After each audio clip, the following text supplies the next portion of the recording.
pour réaliser votre rêve? Comment répondez-vous à la question de chemin? Tentez-vous de trouver une réponse? Ou encore attendez-vous à, je ne sais pas, qu'une fée ou un magicien vous aide à vous tirer d'affaire? Malheureusement, eh ben, au risque de vous décevoir, nous ne vivons pas dans le monde imaginaire de Walt Disney. Non, nous vivons dans le monde réel. Il n'y a rien de magique dans un rêve. Il ne suffit pas d'attendre qu'il se réalise. Il faut y travailler. Et si j'ai décidé de vous offrir ce programme, c'est principalement pour tenter de vous aider de manière réaliste à réaliser votre rêve. C'est réaliste, c'est pratique. Vous pouvez mettre ça en pratique. Prenez des notes, comme je vous ai dit, relisez-les et dites-vous. Et si quelqu'un il a un avis contraire à ce que je dis, ou si quelqu'un il a une réflexion, moi je suis joignable 24 heures sur 24. Bon, pas 24 heures sur 24, je dors quand même. Donc je suis là pour. Sinon, on en discute sur le groupe WhatsApp. Faites des cellules de discussion, partagez vos soucis, partagez, je ne dirais pas votre souffrance, mais partagez les problèmes que vous avez pour qu'on se mette tous ensemble à nous aider mutuellement pour les réaliser. Donc, le but de ce chapitre, il consiste à vous aider à planifier votre planification en quelque sorte. Par contre, je vais vous offrir une approche de planification susceptible de vous venir en aide. Donc, cette méthode, elle est en fonction d'acronymes. Donc, acronyme, ça veut dire quoi? C'est secret, mais c'est S à part, E à part, C à part, R à part, E à part, T à part. Donc, pourquoi? Parce que ça, moi, j'ai trouvé le truc là secret parce que c'est un secret qu'on va se partager. Et en plus, ça va vous être utile et facile à mémoriser. Donc, S pour signaler toutes vos positions. Donc, prendre de l'avance. Pour prendre de l'avance, qu'est-ce qu'il faut faire? Ben, pour prendre de l'avance, il faut consister, euh, euh, euh, il faut, comment dirais-je? Il faut commencer. Il faut commencer par répartir des tâches complexes, écrasantes, en petites tâches gérables pour ensuite s'attaquer à la première tâche. Parce que je veux me créer un plan pour réaliser un rêve et je commence par indiquer mes positions dans un processus bien établi. Donc, quel est ce processus? Tout d'abord, je commence par ma position actuelle. Où est-ce que je me trouve actuellement? Je dois me montrer honnête par rapport à ma situation actuelle. Il m'est impossible de fermer les yeux sur la réalité de ma position actuelle et de réussir malgré tout. Si je doute de ma position actuelle par rapport à mon rêve et je me renseignerai auprès des gens susceptibles de m'aider à le découvrir. Ça veut dire quoi? Les gens que je vous ai demandé qui répondent à vos questions, eh bien, ils vont vous aider. Ils vont vous dire non, vous n'êtes pas encore près de votre rêve, vous êtes encore très loin. Donc voilà, on va peut-être vous donner une idée ou je ne sais pas. Donc, vous n'êtes pas encore prêt. Maintenant, si vous êtes comme la plupart des gens, il se peut que votre point de départ ne vous enthousiasme guère. Pourquoi? Parce que vous vous dites que je ne suis pas assez prêt. Par contre, en considérant votre position actuelle, prenez courage en vous rappelant que tous ceux qui se sont rendus là où ils sont ont dû commencer là où ils étaient. Vous n'êtes pas les seuls à faire ça. Deuxième position, c'est ma future position. J'exprime là où je veux aller. Je le fais en me demandant à quoi ressemblera mon rêve lorsque je l'aurai réalisé. Parce qu'il est plus qu'évident que lorsque l'on saurait commencer à faire de son mieux sans se fixer un vrai but dans la vie. La troisième position, eh bien, c'est la position entre les deux. Entre les deux, le chemin. Je dois tenter de trouver le chemin qui relie les deux positions en me demandant quel pas je dois faire pour passer de ma position actuelle à ma future position. C'est un voyage. Alors là, mes chers amis, vous devez commencer à mettre par écrit les pas que vous vous attendez à faire pour réaliser votre rêve. Ne vous attendez pas à parvenir à les faire avec rapidité et facilité. C'est pour ça, tout à l'heure, je vous ai demandé de toujours vous munir. Moi, l'idée le carnet ou l'idée l'agenda, elle m'a sauvé la vie. Les projets, parce que les projets, ils sont clairs et simples. Par contre, la vie et la poursuite des rêves, elle est compliquée. La vie et la poursuite des rêves, c'est compliqué. Ça, c'est plein d'embûches, c'est plein d'obstacles. D'accord? Donc, c'est pour ça que je vous demande de bien noter tout ça, de bien noter votre position actuelle, votre future position, ça veut dire là où vous voulez vous rendre, et bien sûr, la position entre les deux, ça veut dire quels sont les pas que vous allez faire pour y arriver. Ben, néanmoins, se fixer des objectifs réalistes est l'une des choses les plus difficiles à faire, car on ne sait pas toujours exactement là où on va aller, et c'est normal. C'est normal. Moi, je vous le dis, c'est normal. Parce qu'un objectif en soi, on ne peut pas le dessiner une fois pour toutes. Ça, je veux juste ça et rien d'autre. Non, un objectif, il se peaufine en cours de route, il s'affine, il se soigne. D'accord. Parce que là, rien n'est encore gagné. Avec la question de chemin, beaucoup de gens croient en avoir terminé avec cette question. Mais dès qu'ils découvrent là où ils se trouvent, qu'ils savent là où ils veulent aller et qu'ils ont trouvé par quel pas ou là, quels sont les pas qu'ils vont mettre en place pour atteindre leur destination. Toutefois, si c'est le cas, plus de gens réaliseraient leurs rêves. La stratégie ne se résume aucunement aux pas à faire. Ce qui nous amène à la prochaine chose à faire dans le processus après avoir signalé vos positions. J'ai bien signalé mes positions, donc maintenant, qu'est-ce qui va me rester à faire? Et ça, c'est d'une importance capitale. Eh bien, vous devez examiner vos actions. Ça veut dire quoi? En fin de compte, ce que l'on pense ou ce que l'on sait ou ce que l'on croit a peu d'importance. Tout ce qui importe, c'est ce que l'on fait. Vous êtes jugé par vos actions. Pour atteindre votre but, vous devez faire quelque chose.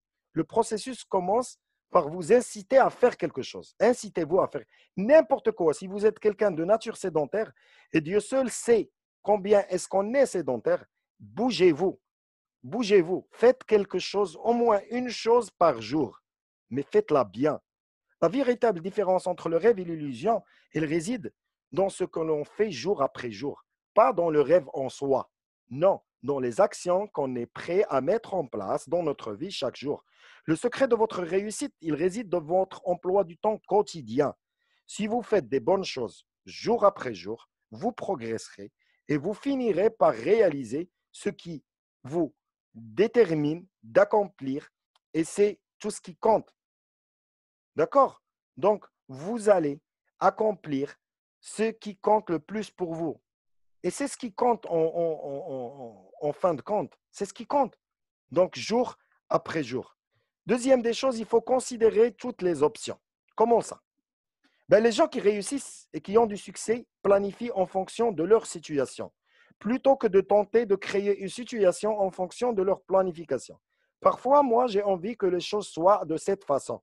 Non, les choses, elles sont telles qu'elles sont. Il faut les prendre telles qu'elles sont. Parfois, lorsque vous aurez tout planifié et quand vous serez en chemin de la réalisation de votre rêve, il y aura des imprévus. Donc, il est parfois plus sage d'explorer d'autres options. Si vous avez du mal à aller de l'avant, si vous, comment dirais ça, ben, si vous avez du mal à aller de l'avant, ne vous empressez pas de modifier votre rêve ou de l'arrêter. Au lieu de cela, modifiez votre planification. Donc, le meilleur moyen de faire face à l'incertitude de l'avenir consiste à considérer d'autres options au fil des événements. Et quatrièmement, eh bien, recourez à vos ressources. Si vous avez l'intention ferme de réaliser votre rêve, vous devez savoir comment employer toutes les ressources que vous disposez. Par exemple, quelles sont les ressources dont je dispose? Maintenant, j'ai une idée. Le rêve, il commence par une idée. Donc, au lieu de me demander quel projet je vais mettre en place pour devenir riche, je vais me poser la question, qu'est-ce que je pourrais éventuellement faire pour offrir une grande valeur ajoutée à un grand nombre de personnes? Et là, votre projet réussira à tous les coups et vous deviendrez riche. Donc, déjà, l'idée. D'accord? L'équipe comme ressource. Ben, essayez d'être toujours entouré de personnes exceptionnelles, de former une excellente équipe. Cherchez des gens que vous aimez voir réussir et des gens qui aiment vous voir réussir. Ne cherchez pas des gens avec qui vous êtes au café et qui sont en train de vous saper le moral et qui sont en train de vous envier, qui sont en train de mal voir votre réussite. Fixez-vous une date, l'échéance. Par exemple, l'échéance, c'est une ressource. Fixez-vous une date, donnez-vous une échéance. Pour accomplir des tâches exceptionnelles et de grandes importances, deux choses sont nécessaires. Il faut le savoir. Vous devez avoir besoin d'un plan et pas tout à fait assez de temps pour l'exécuter. L'échéance, c'est une ressource. Pourquoi? Parce qu'elle nous pousse à nous surpasser, elle nous pousse à nous dépasser. Quand vous êtes pressé de faire quelque chose, vous le faites bien. Fixez-vous une date. Fixez-vous une date, donnez-vous une échéance. Être créatif. Donc, comment être créatif? Eh bien, tout simplement, il faut ouvrir son esprit au savoir. La créativité devient votre seconde nature dès que vous commencez à apprendre de nouvelles choses. Parce que la créativité, elle prend naissance dans le sol fertile des idées que vous mettez dans votre tête. Et l'une des ressources aussi, c'est de savoir saisir les opportunités et de ne pas leur tourner le dos quand elles se présentent. Parfois, les gens, en fin de vie, ils se disent qu'ils n'ont pas eu de chance. Et quand on leur pose la question, est-ce que vous avez été amené dans votre vie à rencontrer des opportunités? Alors, ils commencent là à parler de choses. Oui, un certain monsieur est venu me voir, il m'a présenté un projet. Une certaine dame m'a dit, viens, allez, viens, on va aller acheter et vendre des trucs, mais moi j'ai dit que c'était pas le temps, c'était pas, j'avais pas assez d'argent, j'avais pas assez de temps, j'avais pas l'âge, j'étais malade. Donc là, moi, ces gens-là, je leur dis, c'est pas que vous n'aviez pas de chance, c'est que vous n'aviez pas de cervelle. Tout simplement. D'accord? Donc là, voilà, nous avons vu quelles sont les ressources dont nous disposons. Il faut avoir recours à ces ressources si on veut définir le chemin. Maintenant, il faut enlever tout le superflu. Sachez, mes amis, qu'un grand rêve, il a un prix. Vous allez en découvrir davantage à ce sujet dans le chapitre 7, dans la question des prix. D'accord? On ne va pas en parler maintenant. Mais sur quoi est-ce qu'on va parler? C'est que il faut enlever le superflu de votre routine quotidienne. Ça va représenter un combat de tous les instants, je le sais parce que je suis passé par là, mais un combat qui vaut la peine d'être vécu, d'être mené. Pourquoi? Parce que si vous voulez réaliser votre rêve, vous devez laisser aller les choses qui ne comptent pas vraiment afin d'accomplir celles qui comptent réellement. Essayez de vous débarrasser le plus souvent de vos distractions. Les distractions, ils tuent le chemin, ils tuent le rêve, ils tuent la vie. C'est bien de se distraire de temps en temps. Notre cerveau, il a besoin de distractions. Mais je n'en fais pas la majeure partie, je n'en fais pas ma journée, je n'en fais pas ma façon de vivre. Je passe mon temps à me distraire. Sixième chose à faire, il faut triompher de tout. Donc, une fois que vous avez signalé vos positions, examinez toutes vos actions, considérez toutes les options recourues à toutes vos ressources et enlevez tout le superflu, ben, il vous reste encore une chose à faire, c'est de triompher, c'est de vaincre tout. Comment? Là, vous devez prendre en considération tous les problèmes, tous les obstacles, tous les échecs auxquels vous vous attendez dans la poursuite de votre rêve. Qu'est-ce que vous pourrez éventuellement éviter? Comment est-ce que vous allez vous préparer à relever ces rêves? Et surtout, surtout, surtout, préparez-vous à essuyer des échecs. Voilà. Donc, j'espère que j'ai répondu à la question de chemin. J'espère que les gens qui ont un rêve sachent par quoi commencer, les positions et tout ça, parce que c'est très, très important. C'est de savoir tracer sa voie sur cette terre. Là, on va répondre à la question des gens, au sixième point. Donc, la question des gens, je ne sais pas, est-ce que, je ne sais pas,